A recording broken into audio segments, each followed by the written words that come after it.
Welcome. You know what? I'm gonna say it. Spider-Man is the greatest superhero of all time. And Across the Spider-Verse just only strengthens my claim without a doubt. This movie was so amazing that it would knock Martin Scorsese out of his socks and immediately yell cinema after. For 19 years of my 25-year life, I didn't think there would be a movie that would top Spider-Man 2. Far From Home couldn't do it, and that movie was nothing but pure fan service. Into the Spider-Verse was amazing, but it also couldn't do it. Across the Spider-Verse, however, it finally dethroned Spider-Man 2. No more intro. Let's get into it raw and uncut, and hopefully without any spoilers. And if I do spoil, I'm very sorry. Across the Spider-Verse is the sequel to Sony's amazing 2018 effort, Into the Spider-Verse.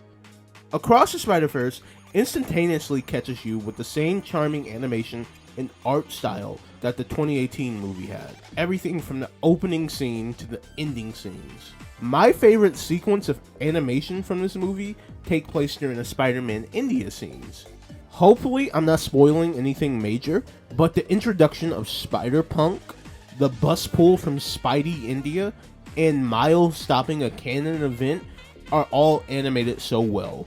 Which, speaking of, I love the idea of canon events, how they're introduced, and how they affect the timeline. For better explanation, canon events are what make every Spider-Man, Spider-Man, basically. For example, the death of Uncle Ben would be Peter Parker's canon event. Or in the case of the Amazing Spider-Man's Peter Parker, the loss of Gwen and Ben would be considered canon events. If canon events are interrupted, they cause a butterfly effect in the timeline, which really makes Across the Spider-Verse feel like Life is Strange, and now I have the urge to play that game again.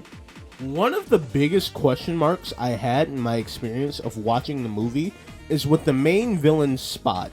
Spot is this dorky and dweeby supervillain who hates Miles simply because he stole his spider bite that would have made him the Spider-Man of Miles' universe.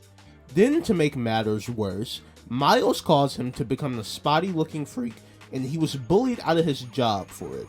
His backstory is just as lame as he is. I hate how dorky he is because he reminds me of me and how dorky I can be. It's like if I decided to have a random supervillain arc because the Sam's Club I go to stopped selling giant slices of pizza, and now every Sam's Club in America needs to feel my wrath. However, while I may not like Spot's origin story, I do love his powers. I promise I'm not trying to spill every detail about the movie, but the way Spot can single-handedly just open a portal to any dimension is just chef's kiss, and it's so sick. So I'm pretty much mixed on Spot as a villain, but I mean, at least he's not Vulture, so I'll give Spot a pass. Another thing I loved in Across the Spider-Verse is how badass Miguel or Spider-Man 2099 can be. Miguel is portrayed as the leader of the Spider People and the Universal Officer. He's there to make sure all the canon events happen as follows, and I love the reason that he does it, as his backstory is dark and upsetting. But it also kind of reminded me of Scarlet Witch in Multiverse of Madness a tiny bit. However, I feel as Miguel came off as extremely manipulative to Miles by telling him he's not meant to be Spider-Man, and that he's a mistake of a Spider-Man because Miles doesn't want his canon event to happen. And then to make it like Miles is the bad guy, which made me feel like, bro, are you serious? This then leads to a confrontation between Miles and all the Spider People, and really it can be seen as Miles' fault because he can cause another break in the timeline. But to tell Miles that he's a mistake of a Spider-Man is a bit much, and it makes Miguel feel like the real villain of the movie. The one thing I hate the most is the fact Across the Spider-Verse built up all that suspense near the end and ended with a cliffhanger. Like, it's crazy because it leaves so many questions to be answered. What happens with Miles in the universe he's stuck in? Who's going to find Miles first, Gwen or Miguel? Where's Spot? Will we get more Spider Therapist? Like, you can't just build all this up and then leave me on this next time on Dragon Ball Z as cliffhanger. I mean, you technically can, but I mean, for an entire year, though? Like, come on, dude. Seriously? One of the last things I would love to talk about is the inclusion of Childish Gambino, or Donald Glover, in Across the Spider-Verse. Now, Donald Glover made his appearance in Spider-Man Homecoming as Aaron, and teased that Miles at least exists in the MCU.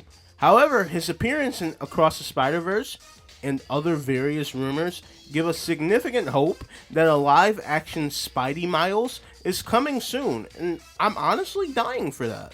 This is also great as a Childish Gambino fan because Donald has been talking about a black Spider-Man for the majority of his career.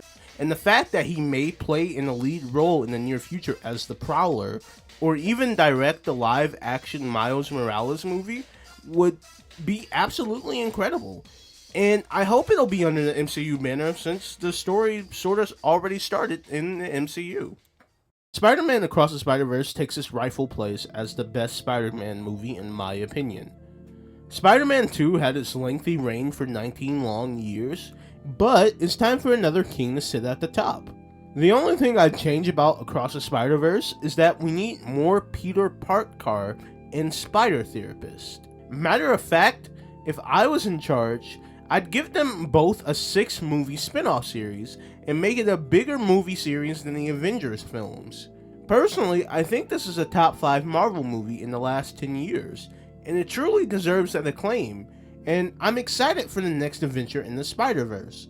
I'm just bummed that it won't happen until next year. However, that's going to do it for this video. I wanted to give my thoughts on the new Spider-Man movie and my enjoyments and disappointment. This isn't the only video that's coming out this week, so stay tuned about a documentary I plan on doing about Etika, coming maybe later this week or early next Monday at the latest.